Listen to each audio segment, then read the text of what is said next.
Smog alert, don't go outside to walk your dog. Stand and hide and lock the door. Pull the shades, don't breathe. Try not to be afraid. It's a tough culture. Powell River Legacy is a community group formed in response to Catalyst Paper's announcement of their proposal to expand their industrial waste disposal site in Powell River, BC. We share a common goal of establishing a legacy in Powell River which will benefit all who live and work here. This does not include an industrial waste dump within city limits. The proposed vertical expansion of the landfill, if permitted, would leave an environmental catastrophe in its wake. Local residents have two distinct concerns about the proposed landfill expansion in Wildwood: what's already there and what would be added on top. The existing capped and closed landfill is a haphazard mixture of contaminated materials, and dust and leachate from the site have historically been a problem in the community. So the landfill was capped because of contamination in 1995. Now Catalyst proposes building an unprecedented 1.5 million ton, 20-meter fly ash mountain atop the capped landfill, dwarfing the surrounding landscape. The mountain of ash and mill dregs would sit atop a windy hill right next to the provincial highway, towering over Wildwood Community's main street. There's two big problems with this. First, it would deform and pressurize the existing landfill and thus exacerbate the seeping of toxic leachate into local groundwater. And second, because of prevailing wind patterns, dioxin-containing fly ash dust goes directly to the local neighborhoods, including an elementary school 575 meters downwind. The proposed height of the structure would greatly increase the dust problem. A basic point of contention is the proximity of the landfill to local homes and businesses. Entirely ignoring the health risk, Catalyst contends that local residents' fears are unfounded and that the community response is simply a case of, "Not in my backyard." Do what you can, don't give up hope. Wear your mask, try and cope. It's a tough culture.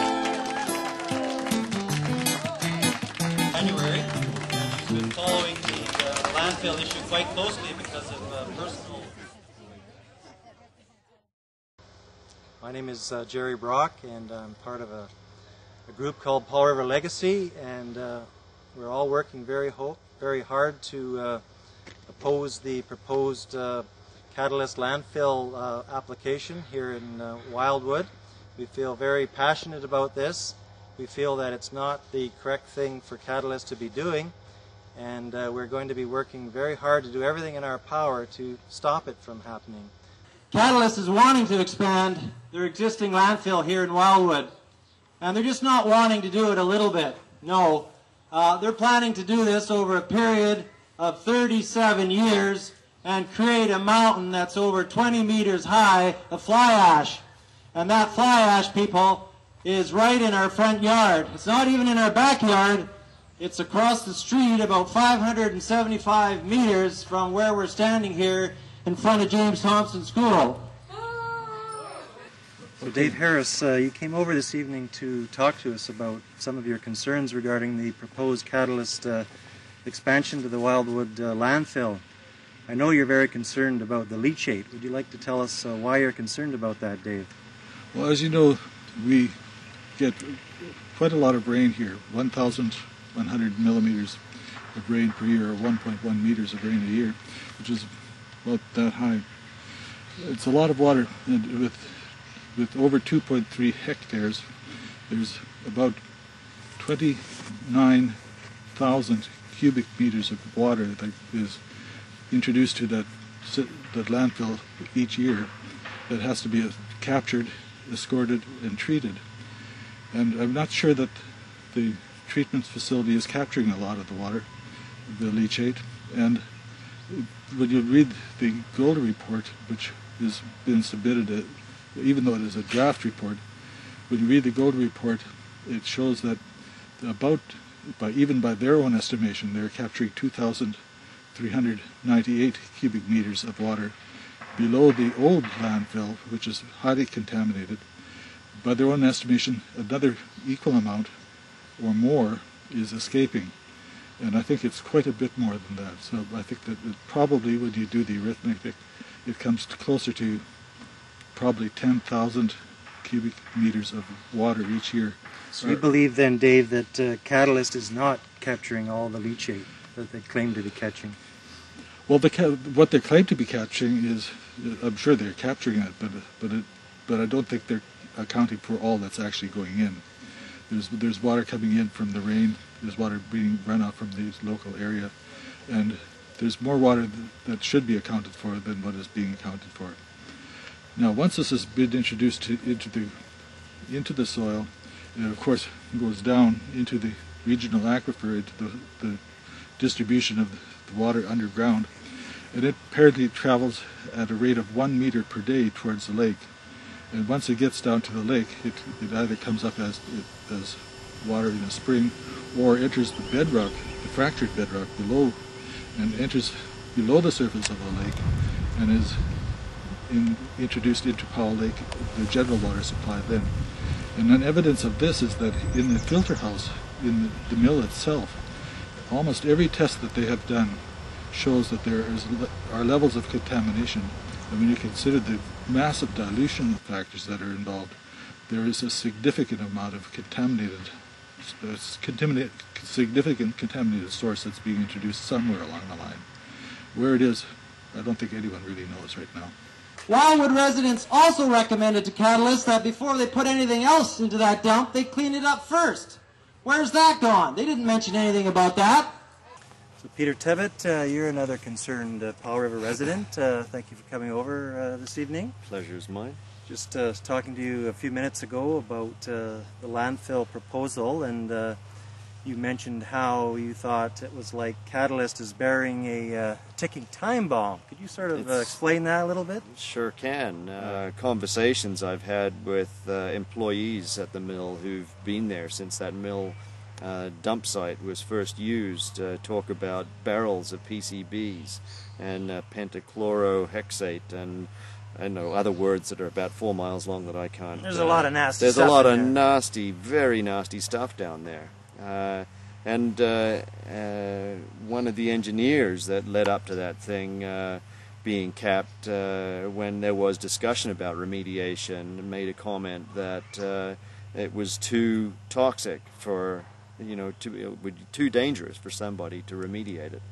If that's the case, I just can't believe that the Ministry of Environment has let permits go on to this date that's allowed that to happen in the first place. Absolutely, it should be remediated, and absolutely unconscionable, out of the question. It should never be allowed to have a mountain of ash put on top of it. I wasn't aware of the fact that it was originally an illegal landfill, that it was filled in on top of a raw rock, blasted rock quarry, and just filled up until somebody caught them at it.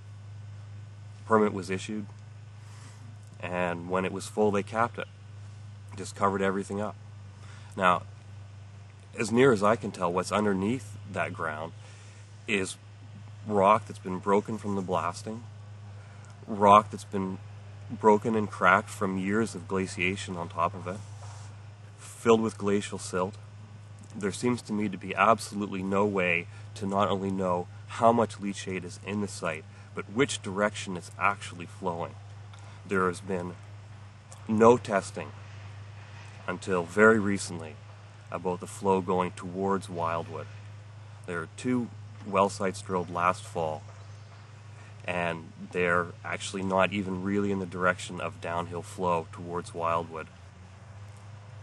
I spoke to one of the engineers who was responsible for the recent report, environmental report, and I asked him, why on the Wildwood side of the dump site are all the trees dead?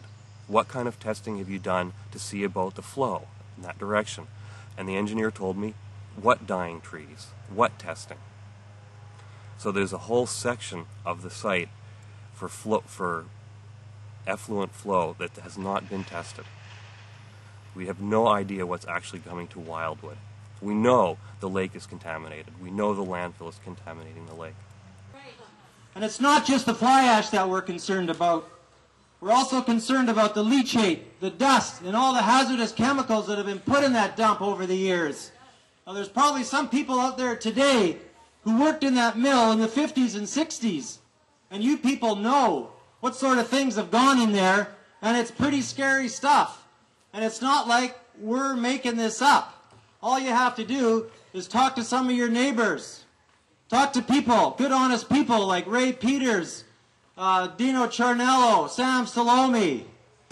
When they first started to dump, the road used to go along the side here and come in from the back, and they started dumping in here. So in this area here, I can remember barrels of unmarked, it could have been PCBs, transformer oil. What I do know is down there for sure is solvent barrels, because it had solvent written right on it. These are your neighbors. These are people you can trust. Talk to them. They'll tell you what's in there. And like I said, it's scary stuff, and we don't want it here.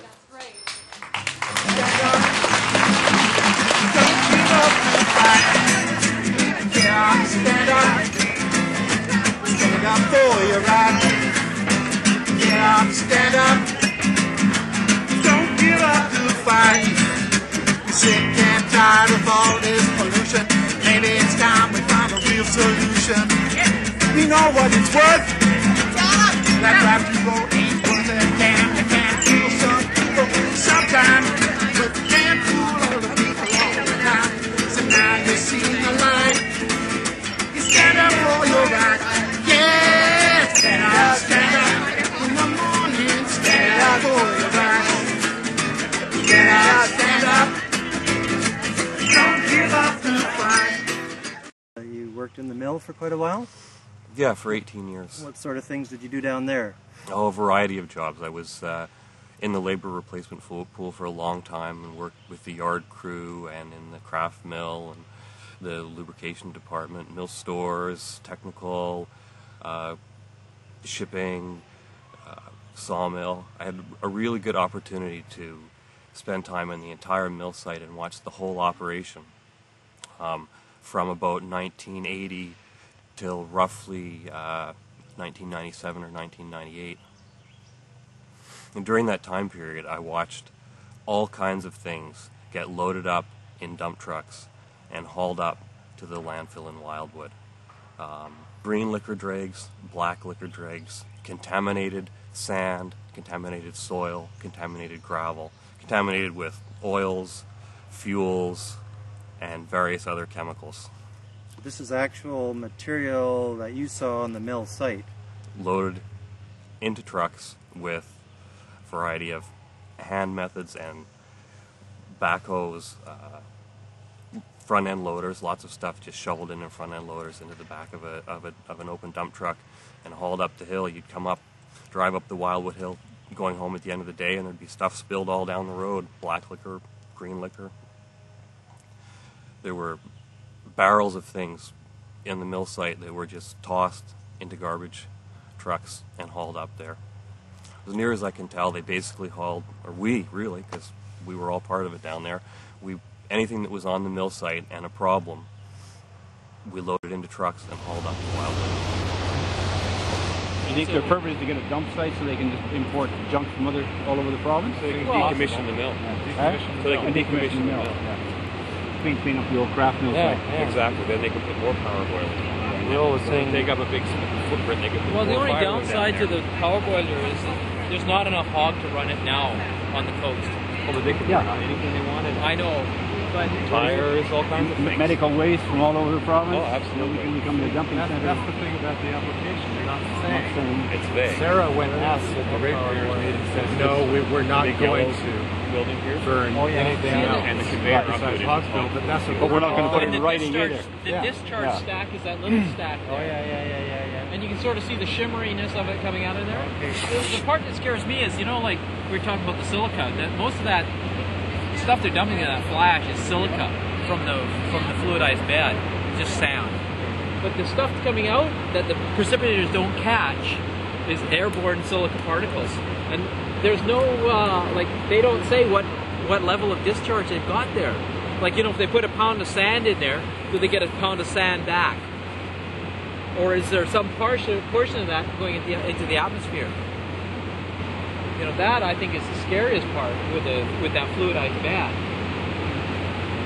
We don't know how much. Like they don't even have to test for silica as a contaminant, and it's toxic. I'm motivated by the love of community and the respect for our interdependence. I know that what affects one of us affects all of us. And I know that the people who live together in this place should be the ones who enjoy the bounty of this place. I know that it should not be fouled and spoiled by the unaffected greed of faceless shareholders who sit thousands of miles away. So Rhonda Alton, you're a relative newcomer to our Wildwood community. What made you decide to get involved with this whole landfill issue? Well, I moved here in January, so I haven't been here a long time. And just before my birthday this year, there was a notice dropped through my box that said that there was this 90-foot landfill going in just down the street from me. You didn't like that? I burst into tears. The reason that I came to Powell River was I have been treated for an environmental illness since about 2000. I was very, very sick. My immune system crashed after a pesticide exposure. I coughed and broke 4 ribs. I was really sick. Walked with a walker. Have gotten better than that, but I wanted to live in a place where I could grow my own organic food, I could grow my own chickens, I could live a really healthy lifestyle. And then I discovered that this is going to be dropped in next to where I live, and I bawled my face off. And I knew that I had to do something about it. I can't live here if that landfill is here. Hello everybody, I'm so proud of you for getting out on a Saturday morning. We have a certified organic farm approximately 3 kilometers from the fly ash landfill, and I have some strong concerns about the cumulative effect of the fly ash on the organic animals and food crops that I raise. No one's been able to prove to me that this is not airborne in such a way that it won't be reaching my farm, falling on my crops, that my animals ingest, and that we ingest as well. And we work really hard to meet organic standards. And this just seems to me something that I can't see or do anything about, and I think it's a huge concern. The demand for food locally is just increased, and we're being encouraged to meet that demand and increase our production. And it just seems very difficult when I look down the road and see this mountain of fly ash. And you know, but you tell people, yeah, come to my organic farm, you know, turn left at the fly ash mountain. It just, you know, it just isn't right, and no one can prove to me that it isn't harmful, and you know, down the road that it will not be a real source of harm to us. Oh, where can it be? Down the river, or under our yards, or maybe into the sea. I'm not a scientist, and I'm not really good with facts and figures and numbers, but I don't think it really takes one to understand that if you take contaminated fly ash and stack it 10 stories above a residential community, that people are going to get sick. I think we all have friends and people that we love that have dealt with cancer, because they say it's coming up to 50% now. And so for a corporation to take so lightly the risk they put citizens at by exposing us to dioxins and furans right in our community it's extraordinary. It makes me sick to my stomach when I actually think about it for longer than a few minutes, because it's impossible to imagine that you would have to try to document and explain the risk of doing that. How toxic is this? How toxic does it have to be in your neighborhood? How toxic is too bad to be right across the street from where people live? How toxic does that have to be? It's just the money factor that's behind all of it that is important to them, and they don't care. They don't even have the patience, like what Rhonda did, reading everything carefully over and examining it. They should have done that. I was totally amazed that they told me that when the book came out, their book about this issue, we all got it at the same time. They got it at the same time as we did. Shouldn't they have it earlier and any meeting later? One of the more interesting things, I've been going through the landfill criteria, the landfill what is it? The landfill criteria for municipal solid waste is what it is, and this is the document that Golder and Associates and that Catalyst needs to adhere to when they're citing a landfill. Now, when I was going through the Golder report for the landfill, they say, it says criteria. The landfill criteria state that the landfill is not to be located in an area that is unstable due to static forces, such as due to improper filling on poor foundation soils, landslide areas, and karst terrain. And I thought, fine. But when I looked it up, I discovered that that's not what it said. In fact, that's not what it said at all. What it actually says is, landfills are not to be located within 100 meters of an unstable area. And it's an unstable area means a location that is susceptible to natural or human-induced events or forces capable of impairing the integrity or some or all of the landfill structural components responsible for preventing releases from a landfill. That sentence was entirely left out. The next sentence was changed. It says unstable areas can include poor foundation conditions, areas susceptible to mass movement, and karst terrains. There were only 3 words in there that were actually what Golder says that they were. So I was really distressed. Now, if this was done by mistake, then it begs the question of what other mistakes are contained in this document that were not yet caught. Regardless, when you read the Golder report in light of the correct definition given in the landfill criteria, it becomes immediately apparent that the proposed site cannot meet the requirements set out as mandatory guidelines by the province. Structural components of this landfill responsible for environmental protection, the asphalt cap over the old site, are actually expected to deform, as stated in Catalyst's own report, and that is the very definition of what the province calls unstable ground.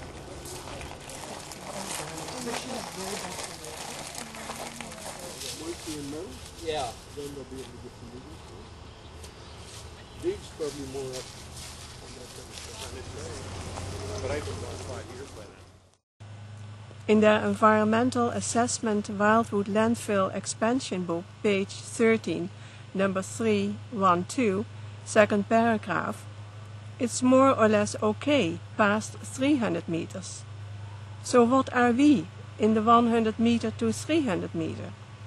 Do we belong to the garbage? We can be wasted. I have you know that in 100 meter distance, the closest person to the landfill lives always connected to an oxygen tank. Many people with serious health problems live in the tides. Also right beside the landfill is a house, plus our convenience store and gas station.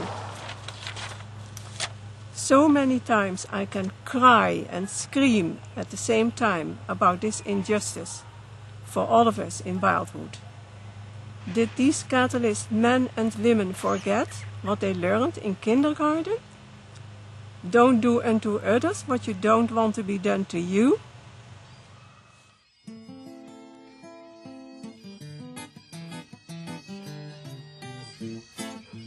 On Saturday, May 26, 2007, Powell River Legacy hosted a rally at the elementary school, which concluded with a march to the landfill gates. Over 350 people in attendance cheered performances by local musicians and speeches from residents.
Smuggler, don't go outside to walk your dog.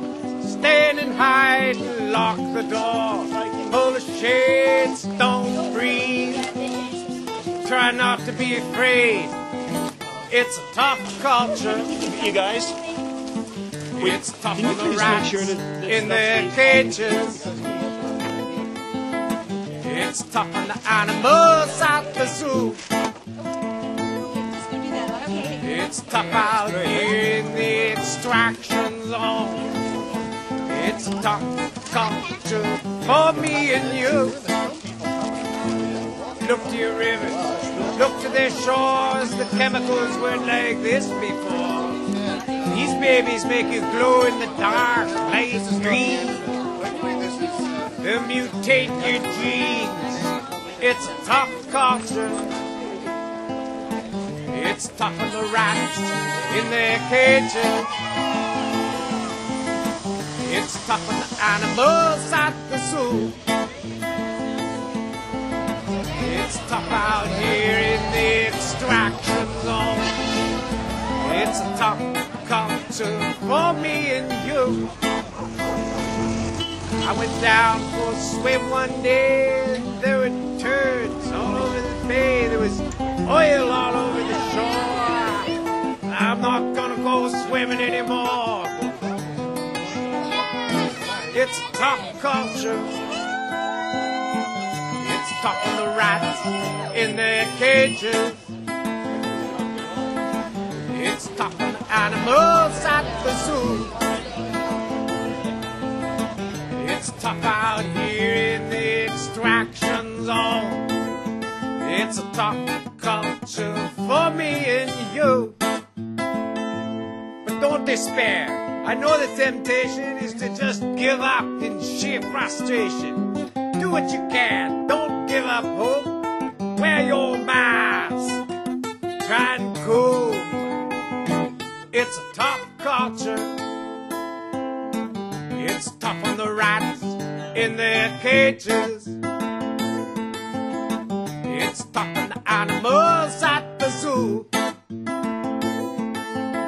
It's tough out here in the extraction zone. It's a tough